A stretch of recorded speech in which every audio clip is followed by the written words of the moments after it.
Hello, everyone. My name is Dr. Gio, and today I have the pleasure to interview Dr. Dos Santos, which is a doctor in medicine and in public health, researcher and author. Dr. Dos Santos was born in Brazil in a beautiful, humble place. He made his career as a physician in his home country and became a missionary doctor. Then he moved to the United States and did a doctorate in public health and preventive care. So thank you so much, Dr. Dos Santos, for being here with us today. We would like to welcome you. And do you have any words for us before we continue? No, it's my pleasure to be here, and then I hope this contribute to motivate some people, and also my main goal is to help the community, and so patients and clients and the community at large to improve their lifestyle. So I believe we are going to talk about that. For sure, yes, you're on the right path. And yes, we will talk about, we will integrate how we use wholeness in the community. So, and before we move forward, so how do you define wholeness? How do you define it for you? Well, wholeness, as the name mentioned, whole, to be whole, that's the motto of Loma Linda University. That means that your life depends on certain factors that we call lifestyle. And this includes the mental part, the spiritual part, the physical, like your diet, your exercise, and then the social, the relationships that you develop. And then lately, we would say the environment. Amazing. But yeah, I can see that as you are a professor in Loma Linda and also in the preventive care office, so you are aware of the concept of wholeness and how it's applied in the community and also in our social, environmental, mental, spiritual health. So how long you've been practicing wholeness? Well, it's about, just for you to have an idea, I graduated in 1978. And then I was already on that time working on this area, and then so you can count that is more than 40 years. Yeah, I can see. So you have a long journey practicing wholeness, and now since you have a such experience practicing wholeness, can you tell us some positive outcomes that you experience in your life with the wholeness practice? Well, I would say my father died when he was 65 because of diabetes, and so I am 67 now. So I already outcome him. Or outwin him on his career. So we have, the whole family has a strong genetic factor for diabetes. And I believe if I haven't developed wholeness in my practice, I mean, in my personal life, I would be dead by now. And I don't have any major disease, and neither diabetes. Well, yeah, thank you for sharing that. I'm sorry to hear that your dad died at the age of 65. So, but at the same time, we can see that you decided to practice wholeness, and now you are 67 and are healthy because you don't have any disease, even if the family has some genetic outcomes with any other chronic diseases that we have today. But yeah, so we can see the results and how you are working and changing basically your genes, epigenetic, which is when our environment influence our genes. But yeah, so thank you so much for sharing that. Now, since you've been so long practicing, I know that you were a missionary medical doctor. So in that time, did you also use wholeness in your practice as a medical doctor? Oh yeah. When I finished my medical course in 1978, I decided that I need to go beyond the medication, beyond the pills, and so I decided to go to lifestyle, to see what are the real causes of diseases. And then I dedicate more time to sit with my clients to show that life is not just because of lacking pills, but life, mostly the diseases that we have are related to what we do in our lives. And not only the chronic diseases like diabetes, as I mentioned, but even infectious disease, we are seeing now that COVID-19 affected more, or the complications of diseases are worse for people that have comorbidities, and mostly lifestyle problems. Like if you are obese, you are more likely to be in the, if you have COVID-19, um, and at least for before the vaccination, and then you are more likely to be in the emergency room and the intensive care unit, and have the complications and need the respirator. So lifestyle would have prevent that in some aspects, or at least will give more advantage, because if you do exercise, you increase your respiratory capacity and would be able to face those situations a little more without complications. Well, yeah, thank you so much for bringing that up, and I identify with that because I'm also a medical doctor, as you know, and I would like to start to practice, God willing, this next summer once I graduate from Loma Linda.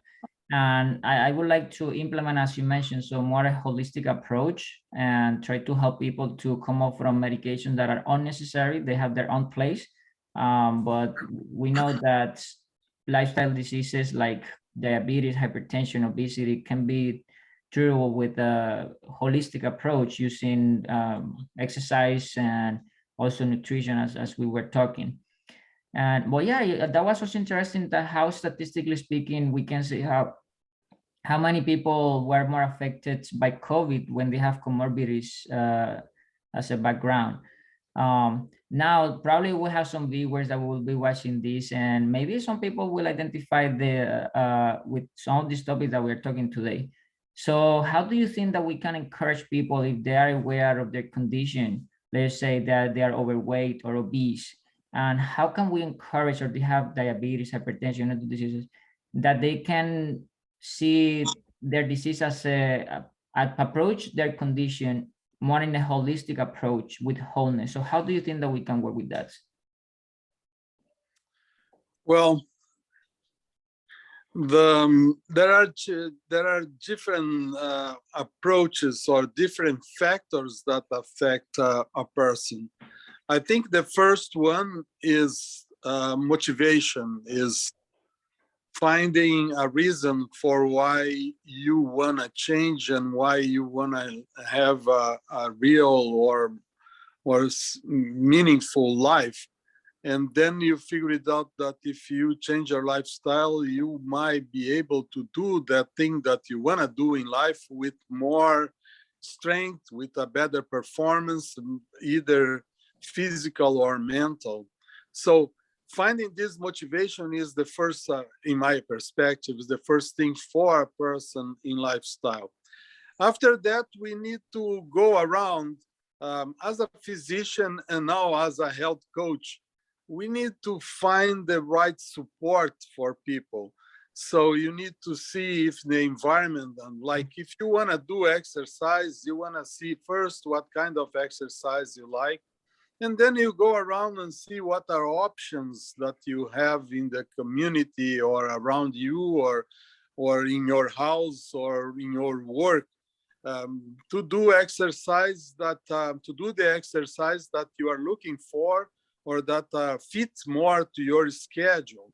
And then making these arrangements are I think, two fundamental points for people that want to change. First, check your motivation and the reason that you want to change.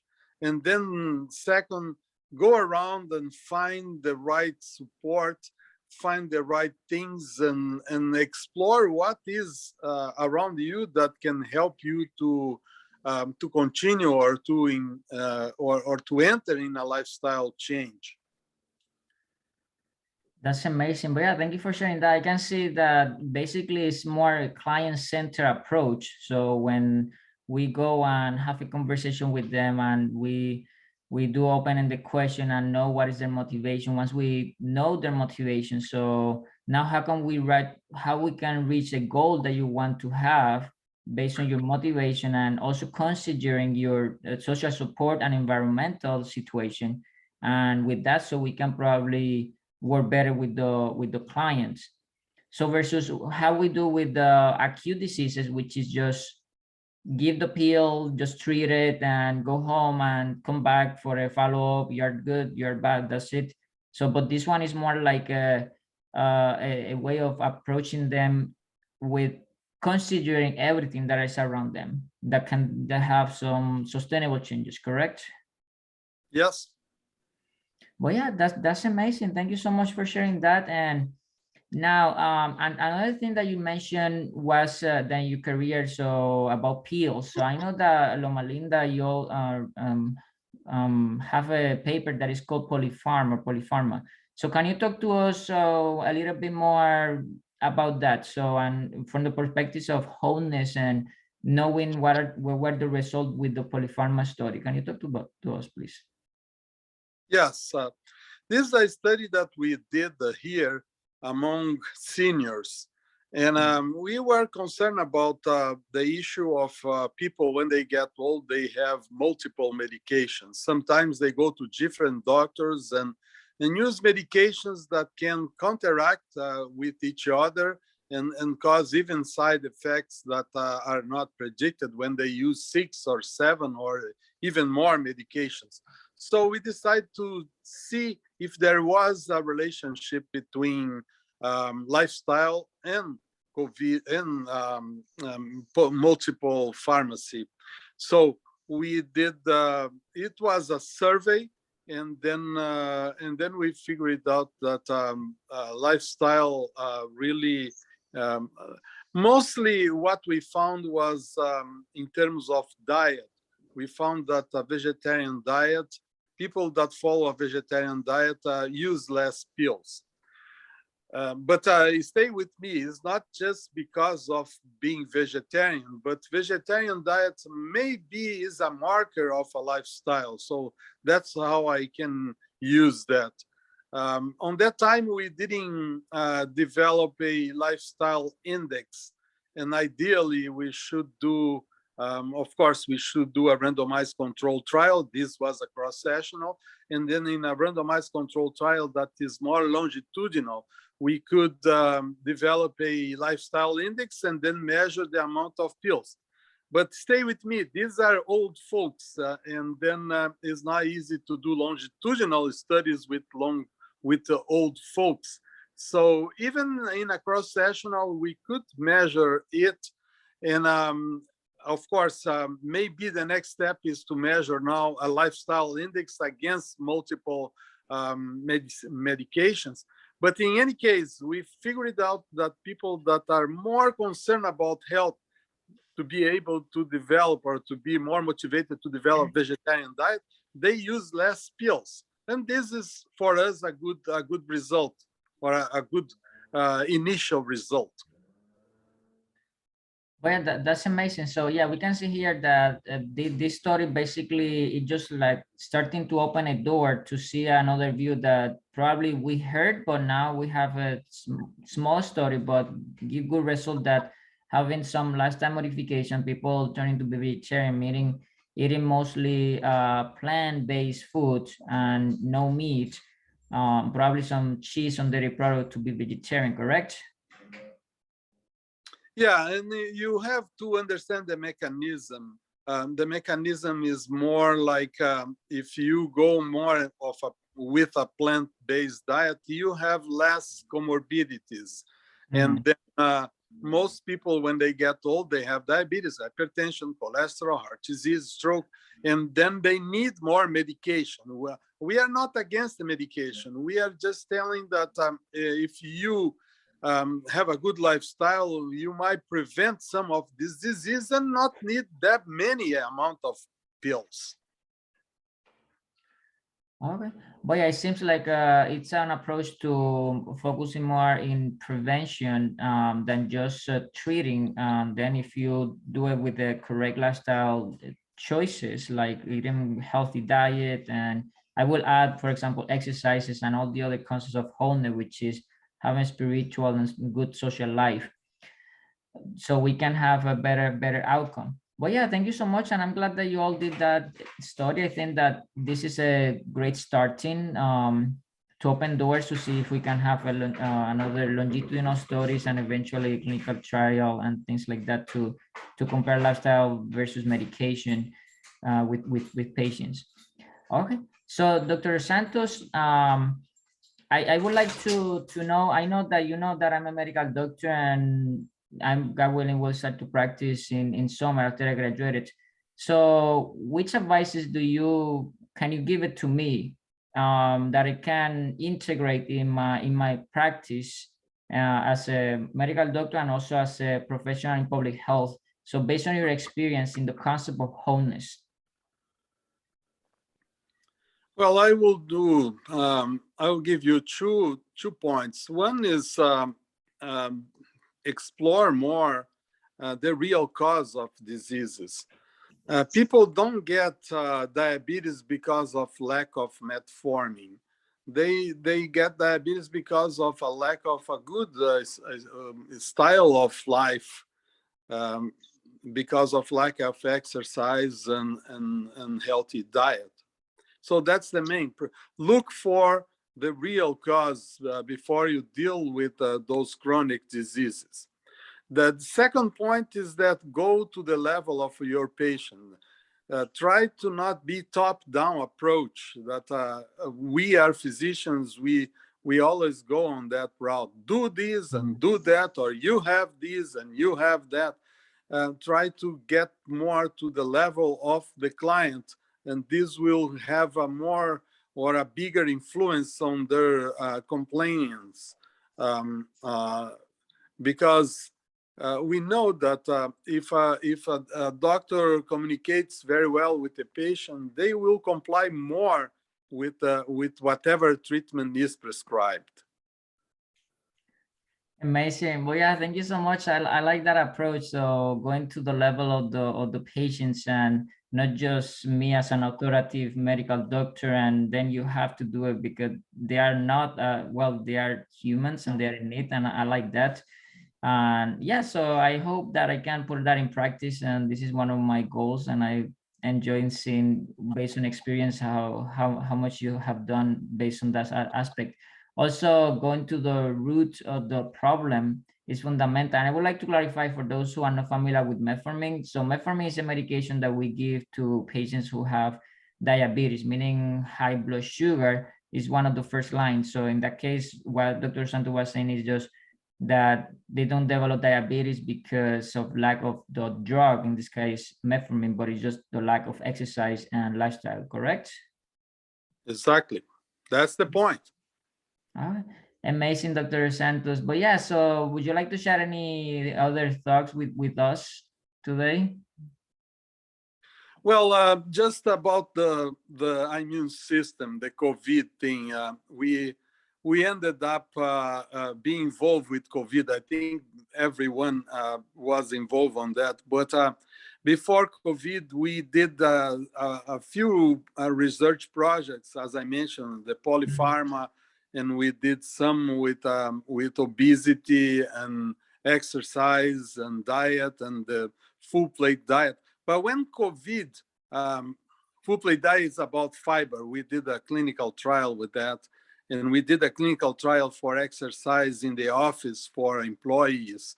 But after COVID came, we kind of direct our our attention to lifestyle and COVID. So we have a few projects that we are doing now, like lifestyle and COVID among Hispanics. We are starting one study on that. We are currently doing lifestyle and COVID-19 in a broad perspective across the country. We already have 700 responses for that, and we want to go for 1,200 to see if lifestyle really can prevent at least the complications of the disease.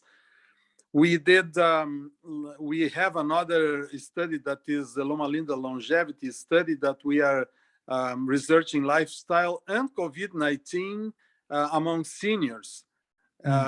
So we are willing to see if there is an advantage on that category, on that range of age also. And finally, we did one among Loma Linda employees, and then we figured out that among those that are in general high risk of infection, if a person eats a lot of vegetables, they have a lower rate of COVID and a lower rate of hospitalization for COVID. And also if they eat an excess of protein, also increase the risk of hospitalization. This is results that we haven't published yet, but we are just finalizing that. So the whole issue about COVID move us to lifestyle and immune system, at least at a level that we can do research here. And we are seeing the effects that even if people are not vaccinated, I'm not saying that you should not. I have the 3 boosts already, the vaccination and 2 boosts, so I believe in vaccination.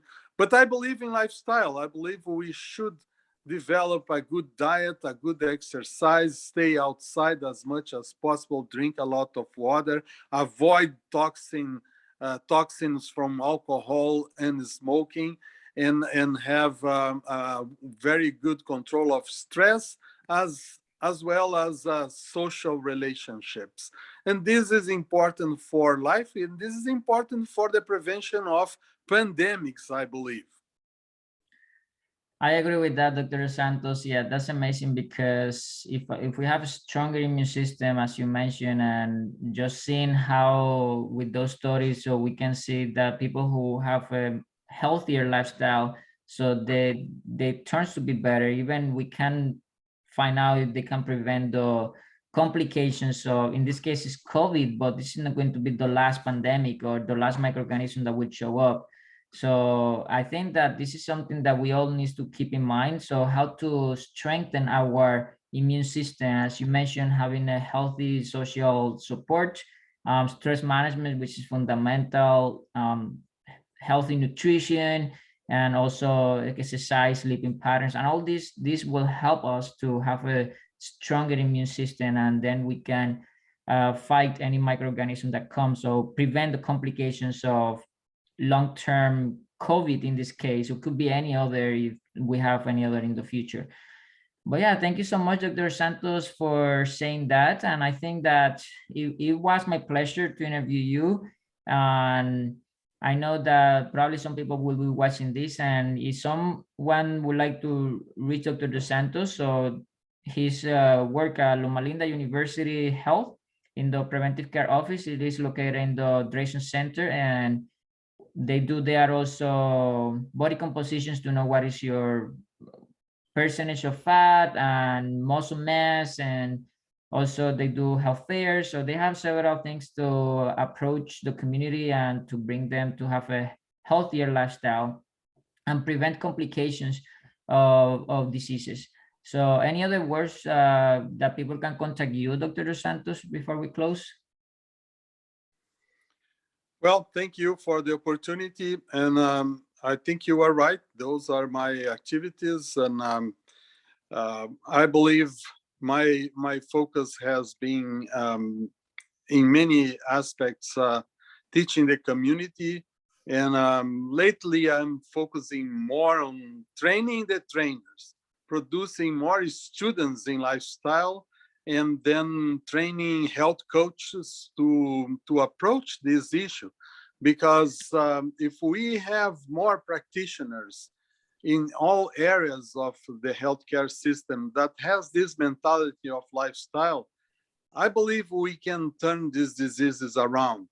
Like heart disease, it kills more than 700,000 Americans per year.